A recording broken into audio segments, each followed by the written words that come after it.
Will the tail of the comet hit the Earth, and what will happen during this time? We got blue auroras. We also have noctilucent clouds in the wrong season, along with the synthetic coffee spinning around and the clone meats. Oh, what can we expect for holiday barbecue season moving into the summer?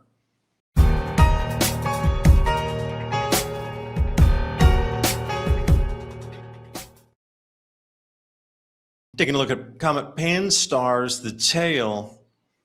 Going to be going out of view shortly here, next day or so, but you can see the anti-tail popping off there about the 7 o'clock position. But notice if you follow that white wisp all the way back, you can see the length of the tail. Now, if we come into contrast and push that color difference, you can really see where the anti-tail is spinning off of that and how far back the tail actually goes. Quite easy to see in this view here.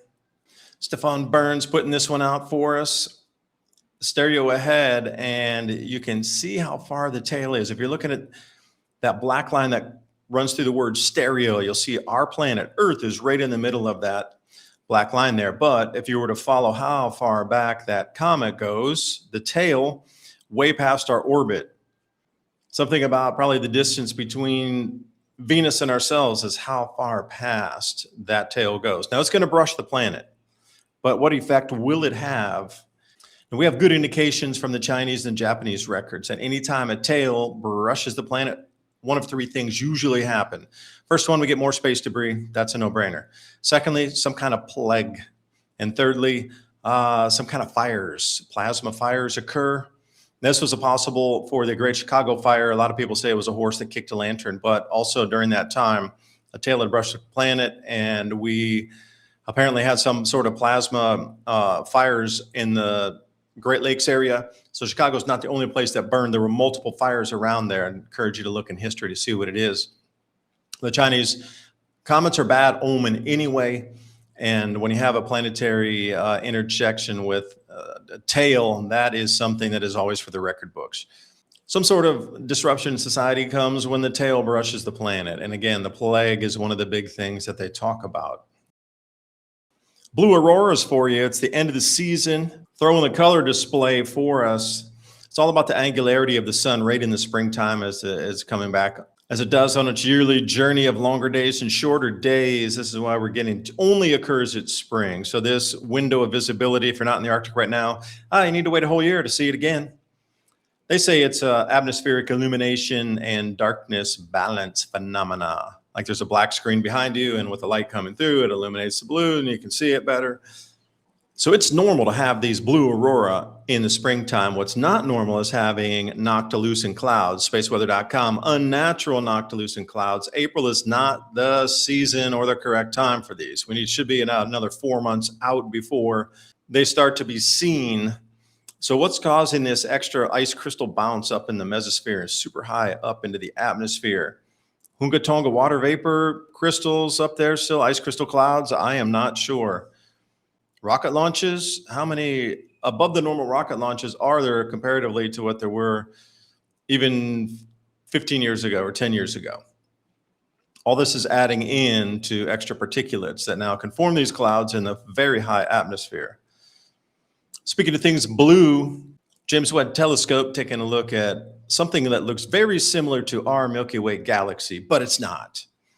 But if it were, you'd be looking at the 7 o'clock position in that illuminated cluster of stars there on the spiral arm of their galaxy. We'd be at the 7 o'clock position right there paying taxes if it were, but it's not. Beautiful imagery. And also something as above, so below. Star in a Jar, Sapphire Project. Once they amp up the inputs, voltage-wise, current-wise, it takes on the very same formations of the circular concentric rings, expanding electrically. So here we are at actually stellar size on a star formation, just verifying we're in an electric universe. I do see some tinges of blue here. For those of you gazers, thank you, Mr. Canuck. And speaking of gazing, a lot of telescopes pointing up right now, looking at Comet Pan-STARRS.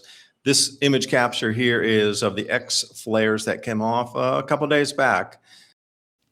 Wall Street doesn't lose money on sell-offs, you do. They create the panic, wait for you to dump your position out of fear and scoop it up at a discount. The big banks aren't selling their gold, they're buying yours. Right there waiting with open hands. That's why I tell people talk to Noble Gold Investments. They'll help you build a long-term plan and more importantly, help you stick to it when the noise gets loud. The minor ups and downs, that's weather. The long-term trend, that's climate. And the climate's been favoring gold for 5,000 years. So the next time you see a dip and feel that knot in your stomach, ask yourself one question. Am I making the decision or is Wall Street making it for me? Don't let them shake you out of the position you built to protect yourself. That's exactly what they want. And right now, all new qualified accounts receive a free 10th ounce American Gold Eagle as a thank you. A real gold in your hands, that's the whole point. Visit 2030gold.com and discover how easy it is to protect your financial future. That's 2030gold.com. Click on that link in the description box below. Hadn't really seen it in this visual before of an X-flare being captured. Thought I'd bring it to you because as a plasma ripping off the sun, oh, there is your CME in real time. Also, we have these plasma tornadoes or plasma vortices, whatever you like to call them, solar prominences, again, captured. You know, that angle, again, it's like those aurora. You can see something a little more vividly depending on the angle coming into the object. Same thing here, was captured it twice off that angle bending up. Same with our blue auroras, just as the sun is making that angle as well. Illumination is all about what popping out from the background. Speaking of popping off here, tidal coming at us again. Whoa, I'm glad I'm not near that. And if you were standing there, there's no way to run. You can't run fast enough. That superheated steam would be right upon you. But luckily, this is just a field cam off the observatory there in the Philippines. Now, speaking of the Great Chicago Fire, I want to bring you over to Malaysia. This is Kampung Bahagia in Sandakan. Now, the village wraps around more off the headland there, so this is not the entire village. But zooming in a little bit closer, you can see what the homes are constructed of. Mainly, it's all wood and just the tin roofs. Everything else is on, wooden stilts into the water. One of the reasons offshore like that, don't have to buy any land. But here's what happened after one of the homes ignited in a fierce wind event. And you can see how fast that smoke and the fire is moving. Everything just went up. It was uncontrollable. Pretty much every single home that you see there that was in all those images is gone. And you have to wonder where all these people are going to go to. The reason they're living out there culturally, yes, but also it's no land cost. And what they're left with is just tin roofs. And I don't think many of them had homeowners insurance as we understand homeowners insurance that will cover and insure and rebuild everything. Good luck to them in their movement forward in life.